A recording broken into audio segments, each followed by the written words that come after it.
We are the keepers of this legacy. Guided by these principles once more, we can meet those new threats that demand even greater effort, even greater cooperation and understanding between nations.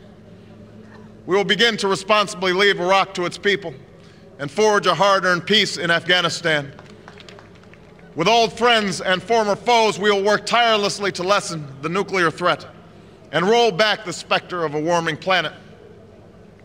We will not apologize for our way of life, nor will we waver in its defense. And for those who seek to advance their aims by inducing terror and slaughtering innocents, we say to you now that our spirit is stronger and cannot be broken. You cannot outlast us, and we will defeat you.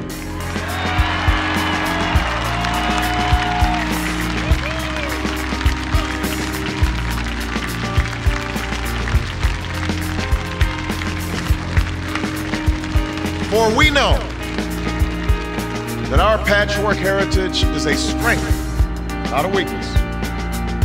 We are a nation of Christians and Muslims, Jews and Hindus, and non-believers. We are shaped by every language and culture, drawn from every end of this earth. And because we have tasted the bitter swill of civil war and segregation and emerged from that dark chapter stronger and more united, we cannot help but believe that the old hatreds shall someday pass, that the lines of tribes shall soon dissolve, that as the world grows smaller, our common humanity shall reveal itself, and that America must play its role in ushering in a new era of peace. To the Muslim world, we seek a new way forward based on mutual interest and mutual respect. To those leaders around the globe who seek to sow conflict or blame their society's ills on the West, know that your people will judge you on what you can build, not what you destroy. To those who cling to power through corruption and deceit and the silencing of dissent, know that you are on the wrong side of history, but that we will extend a hand if you are willing to unclench your fist. To the people of poor nations, we pledge to work alongside you to make your farms flourish and let clean waters flow, to nourish starved bodies and feed hungry minds. To those nations like ours that enjoy relative plenty, we say we can no longer afford indifference to the suffering outside our borders, nor can we consume the world's resources without regard to effect. For the world has changed, and we must change with it. As we consider the road that unfolds before us, we will remember with humble gratitude those brave Americans who, at this very hour, patrol far-off deserts and distant mountains. They have something to tell us, just as the fallen heroes who lie in Arlington whisper through the ages. We honor them not only because they are the guardians of our liberty, but because they embody the spirit of service, a willingness to find meaning in something greater than themselves. And yet, at this moment, a moment that will define a generation, it is precisely this spirit that must inhabit us all.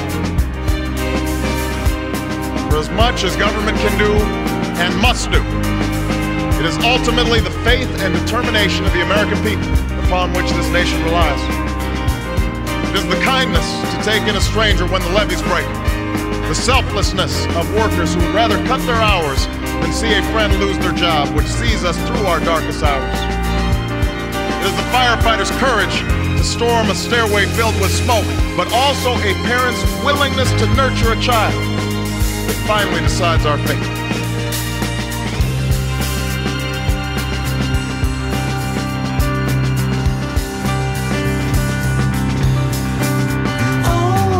Gonna change my life for you. I wanna spend my life with you. So we make love on the grass under the moon. No one can tell, don't be fight you.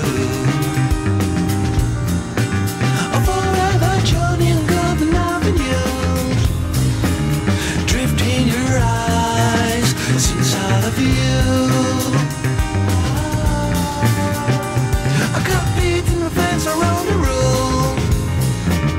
Love is to share, money's for you. Our challenges may be new. The instruments with which we meet them may be new.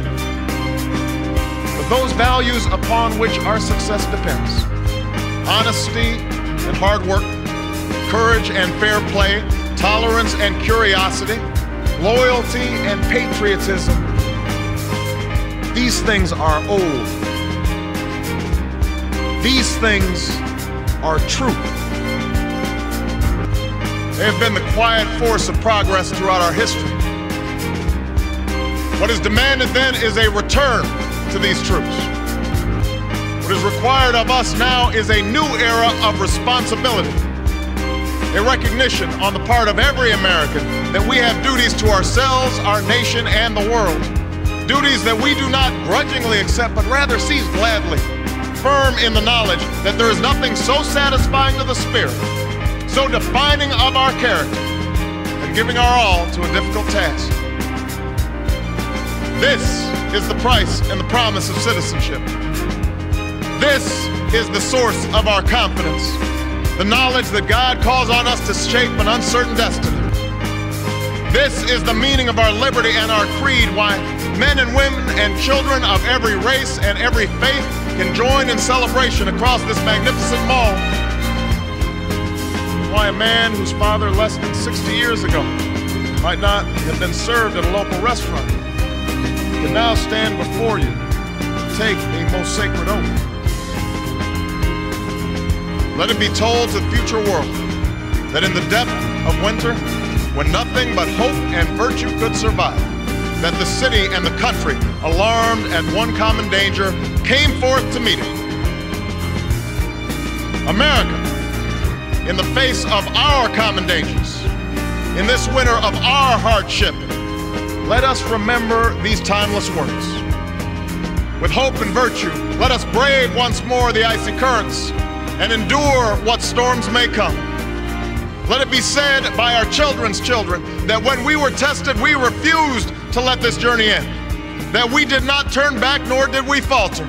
And with eyes fixed on the horizon and God's grace upon us, we carried forth that great gift of freedom and delivered it safely to future generations. Thank you. God bless you. And God bless the United States of America.